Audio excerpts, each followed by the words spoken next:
Hegseth's chat included his wife, who is a former Fox News producer and not a Defense Department employee. His brother and personal lawyer were also in the chat. They both have jobs in the Pentagon, but it's not known why they would need to know anything about attack plans in Yemen.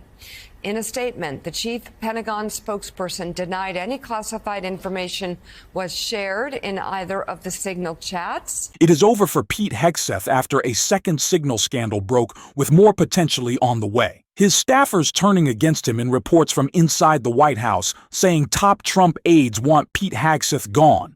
It could not look any bleaker for Pete until Carolyn Leavitt was sent out to his defense. And we know, of course we know that Carolyn Leavitt is terrible at her job. It only made this situation worse. And we are going to get into the meltdown she had on Fox.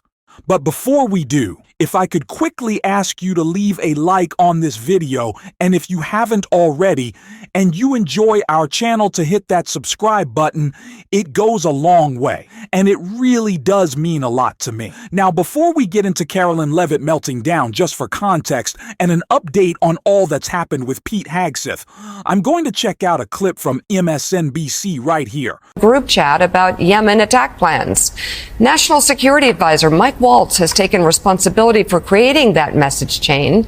According to the New York Times, the other group chat was started by Hegseth. The secretary shared essentially the same information in both groups, including the flight schedules for the military jets that targeted the Houthis. Oh my gosh. The information was reportedly sent to both chats at roughly the same time. What's going on here? 4 people familiar with the chat tell the New York Times that Hegseth's chat was named Defense Team Huddle, and it did not include any other cabinet level officials. It was initially created as a forum for discussing routine administrative or scheduling information.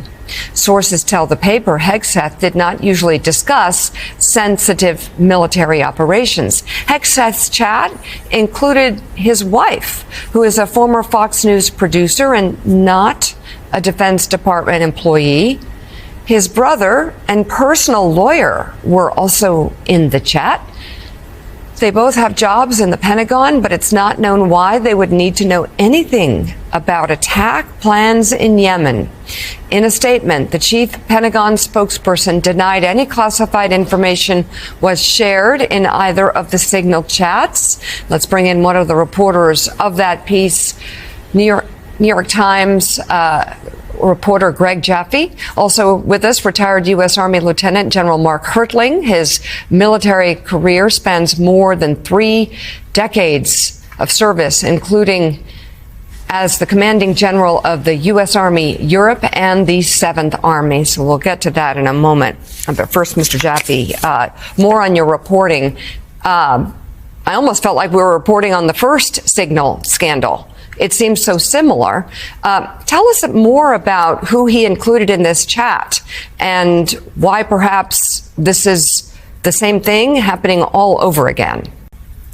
Yeah, so the chat, as you noted, included his wife, his brother, his personal attorney, and most of his inner circle, which has been in a state of tumult these last couple of weeks. And I think it's worth noting it's a very inexperienced inner circle, and he's a very inexperienced secretary. So it's a group of people who hadn't been used to operating at this level of government. And I think that's the other kind of key point here. He doesn't have a lot of experience at senior officials, and he's surrounded himself with people who also kind of lack experience. You know, General, I was just a little congressman, one of 435. So on the Armed Services Committee, we would get information, and we understood we didn't tell a soul. It didn't tell a soul. Nobody. Not even staff members. Not family, certainly not family members. I'm just curious, you've operated actually on such a higher level where the lives of our men and women in uniform were at risk if information got out. I mean, even on my small level, this is so hard to comprehend. I wonder how shocking it must be for you, who understands this sort of recklessness could lead to lost American lives. It is pretty shocking, Joe.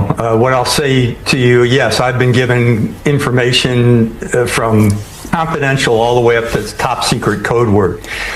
And the rules are, when individuals are given access to national security information, intelligence, there are two ironclad standards. You protect classified, critical, and sensitive information, and you only share it with those who have a clearance and with a legitimate need to know. And you certainly don't share it with your wife, your family members, or those you're trying to impress. Doing anything else betrays trust, and it violates the standards. This is completely unprecedented and represents just how unqualified Pete Hegseth was for this role. We knew he was unable to lead an organization of 10 people, not millions. And his personal character is abysmal. There is no reason why Pete Hegseth should have had this job. And it's the reason why Carolyn Leavitt had herself a little meltdown on Fox when she was trying to defend him right here. Front page of the New York Times, Secretary of Defense Pete Hegseth back in the news about staffers had to be dismissed and a second signal chat that took place. Where's the president stand on this? The president stands strongly behind Secretary Hegseth, who is doing a phenomenal job leading the Pentagon. And this is what happens when the entire Pentagon is working against you and working against the monumental change that you are trying to implement. Secretary Hegseth was nominated for this position because he is standing up for the war fighter, the men and women in uniform who are putting their lives on the line to protect our country and our homeland. And unfortunately, there have been people at that building who don't like the change the secretary is trying to bring, so they are leaking and they are lying to the mainstream media. We've seen this game played before. The secretary is doing a tremendous job, and the president stands strongly behind him.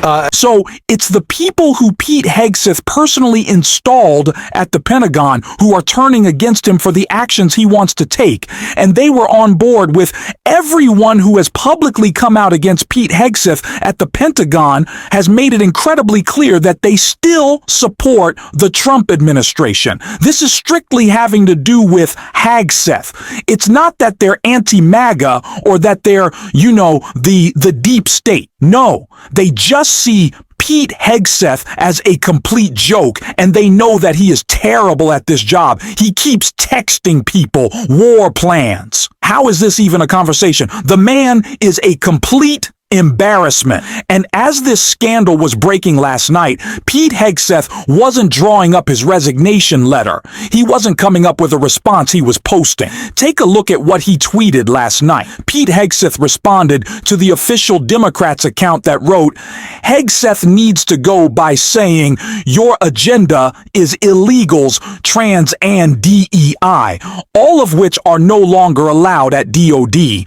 Well, Pete Hegseth, pretty soon, you will no longer be allowed at the Department of Defense. So, I wouldn't get too cocky there, but it really does look like it's all over for Pete Hegseth.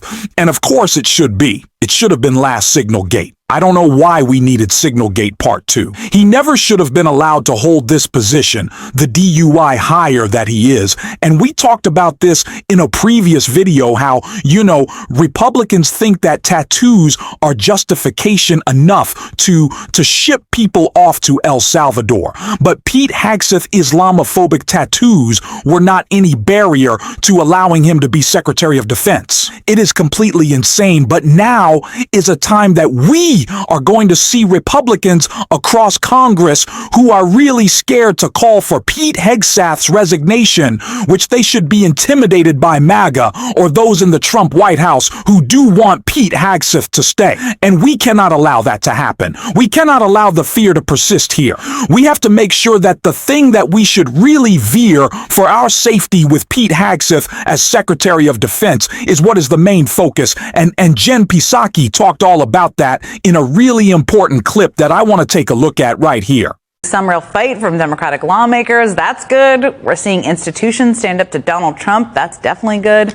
We're seeing courts stop him in his tracks. That's great. And this weekend, we saw more massive protests all across the country. But I actually wanted to start today by talking about fear. Because fear is clearly a major driver of Trump's brand of politics, always has been. And how we all respond to that fear in this moment is going to determine a whole lot about the future of this country. Congressman Jamie Raskin summed it up pretty well in the New York Times this week. He said, there's a regime of fear that's been brought down on society. People need to see leaders and organizers standing up and speaking with authority against what's happening. Congressman Jamie Raskin summed it up very well there. He's here today. We have a lot to talk about. We're going to talk to him in just a moment. But I also want to talk about a few other things, because this week we also saw at least one Republican acknowledge that fear too. I mean, during an event in Alaska this week, Senator Lisa Murkowski was asked what she would say to people who are afraid right now. And she was way more candid than I at least expected her to be. What do you have to say to people who are afraid? Or who represent people who are afraid? We are all afraid. Okay?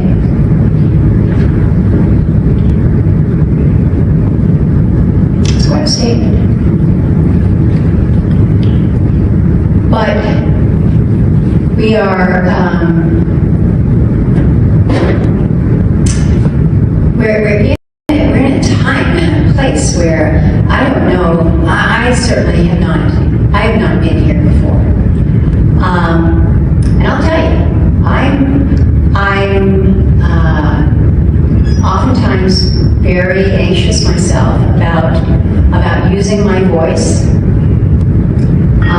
because retaliation is real,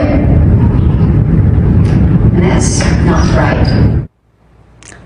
That's definitely not right. And retaliation is real. We've seen it. Those fears are real. We all know that Trump is vindictive, and he's betting he can gain a lot of leverage by creating even more fear.